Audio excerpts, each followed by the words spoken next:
Bismillahirrahmanirrahim. Ibadah ya, menurut para ulama itu adalah segala sesuatu yang disukai dan diridhoi oleh Allah Subhanahu wa taala, baik berupa ucapan maupun perbuatan, lahir maupun batin.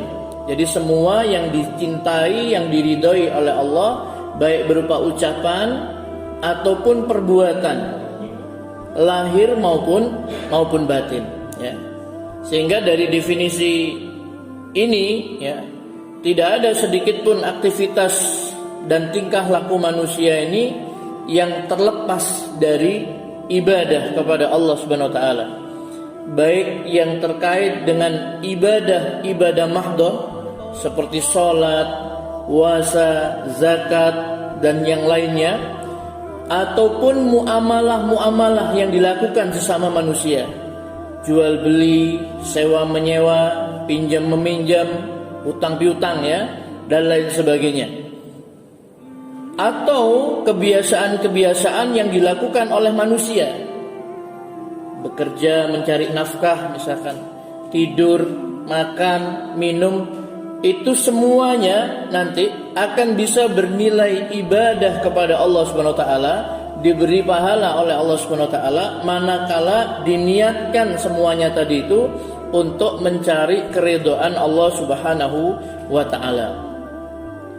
Dalil-dalil tentang konsep ibadah secara menyeluruh tadi itu adalah surah Al-An'am ayat 162 sampai 163 ya. Ini dasar hukum konsep ibadah secara menyeluruh ya, bahwa aktivitas manusia ini semuanya harus karena Allah.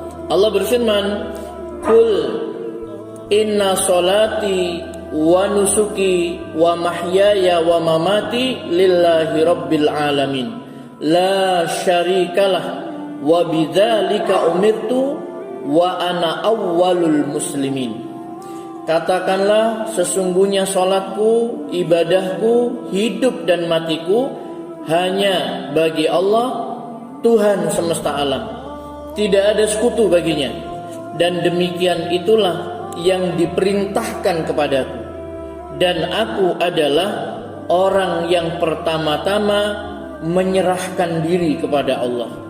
Wa ana awwalul muslimin. Aku adalah orang pertama yang menyerahkan diri kepada Allah Subhanahu wa taala. Jadi muslim itu adalah orang yang berserah diri kepada Allah Subhanahu wa taala, menyerah, tunduk ya terhadap kemauan Allah Subhanahu wa taala. Kalau tunduk ini, kalau orang menyerah ini seperti tawanan ya. Seperti tawanan, kalau sudah menyerah, maka dia akan mengikuti semua perintah yang diberikan oleh orang yang menawannya. Jadi kalau tawanan itu menyerah, disuruh tiarap, suruh jongkok dia ini, suruh lari, menyerah dia ini ya. Begitu juga seorang muslim, dia ini harus menyerah kepada Allah Subhanahu wa taala, berserah diri kepada Allah, tunduk, patuh, taat kepada Allah Subhanahu wa taala. Disuruh salat, nanti Ramadan kita diwajibkan puasa, kita puasa. Ketika kita ini memiliki karunia dari Allah Subhanahu wa taala berupa kelapangan rezeki, wajib untuk bayar zakat, kita bayar zakat, menyerah kepada Allah Subhanahu wa taala ya.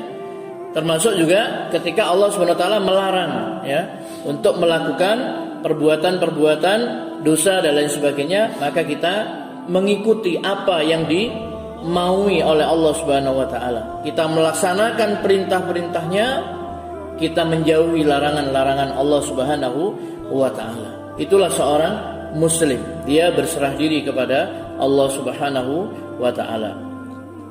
Di dalam ayat yang mulia tadi, Bapak Ibu sekalian yang dirahmati Allah Subhanahu wa taala, Allah Subhanahu wa taala memerintahkan ya bahwa salat kita, ibadah kita, hidup dan mati kita ini hanya untuk Allah.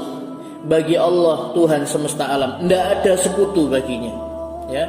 Demikian itulah yang diperintahkan kepadaku, dan aku adalah orang yang pertama-tama menyerahkan diri kepada Allah Subhanahu wa taala ya. Jadi hidup dan mati kita ini semuanya Pak, ibadah kita, sholat kita, kurban kita, semuanya, aktivitas kita ini adalah karena Allah Subhanahu wa taala, ya, bagi Allah Subhanahu wa taala. Itu yang pertama. Kemudian landasan hukum yang bersumber dari sunnah Nabi sallallahu alaihi wasallam ini sebagaimana yang diriwayatkan oleh Imam Bukhari. Ya, dalam hadis Bukhari nomor 55, Nabi sallallahu alaihi wasallam bersabda, "Sungguh apabila seorang muslim menafkahkan sesuatu untuk keluarganya seraya mengharap pahalanya, maka nafkah itu adalah sedekah baginya."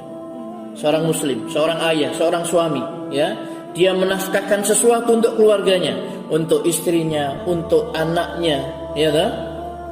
Untuk kebutuhan, ya, hidup keseharian. Maka, ya, apabila dia mengharap pahala dari Allah Subhanahu wa taala, mengharap keridhaan Allah Subhanahu wa taala dengan memberikan nafkah tadi itu, maka kata Rasulullah, nafkah itu adalah sedekah baginya. Artinya apa? Berpahala seorang suami memberi nafkah kepada istri, memberikan kepada anak, itu dihitung sedekah oleh Allah Subhanahu wa taala. Kalau dia lakukan itu semata-mata karena mengharap pahala dari Allah Subhanahu wa taala. Jadi menafkahi anak dan istri itu pun termasuk ibadah. Ya, kalau dia mengharap apa? Yaitu pahala dari Allah Subhanahu wa taala. Kemudian masih dalam hadis riwayat Bukhari nomor 4342, Nabi bersabda, seorang wanita akan dimasukkan ke dalam neraka karena seekor kucing yang dia ikat atau dia kurung tanpa dia beri makan dan tidak dibiarkan memakan serangga-serangga tanah sehingga dia mati.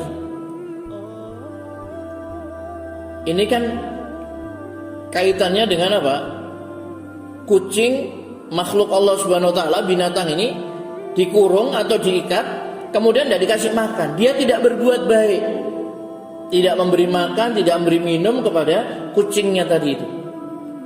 Tapi diikat, ya, harusnya kalau tidak mau di apa Pak ya, diingoni ya Pak ya, tidak diberi makan minum, dilepas biar kucing itu mencari makan sendiri gitu.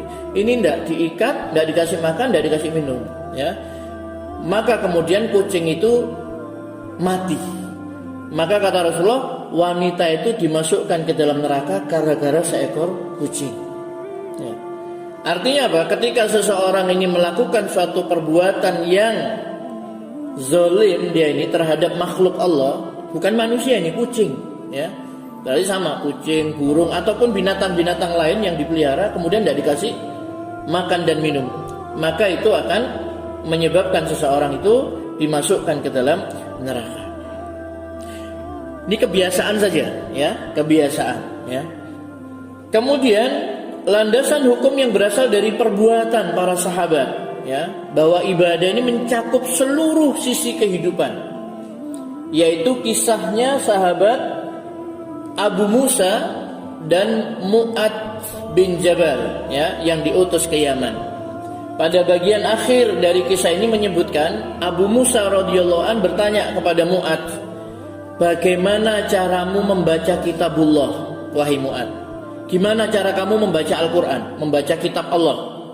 Mu'ad menjawab, saya tidur di awal malam, lalu bangun, dan aku telah menghabiskan bagian dari tidurku. Setelah itu aku membaca Al-Quran seperti yang Allah takdirkan untukku.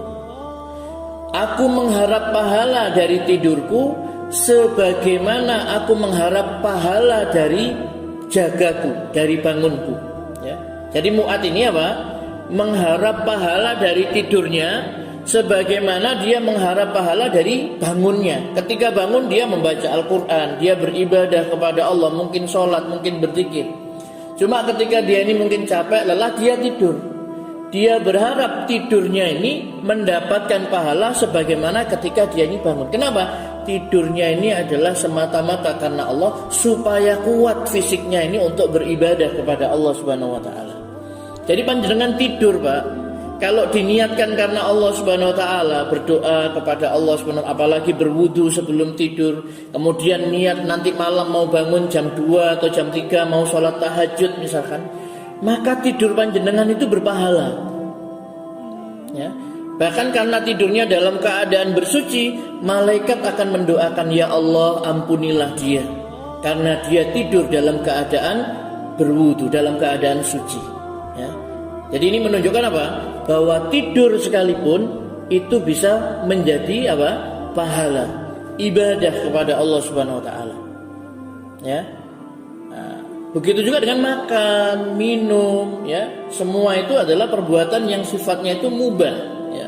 Tetapi kalau diniatkan karena Allah, ketika dia makan, dia berdoa membaca bismillah, ya, Allahumma barik lana fima razaqtana wa qina adzaban dan sebagainya, dia berzikir kepada Allah. Setelah dia makan, dia memuji Allah, alhamdulillah. Ini mendatangkan keridhaan Allah, ya.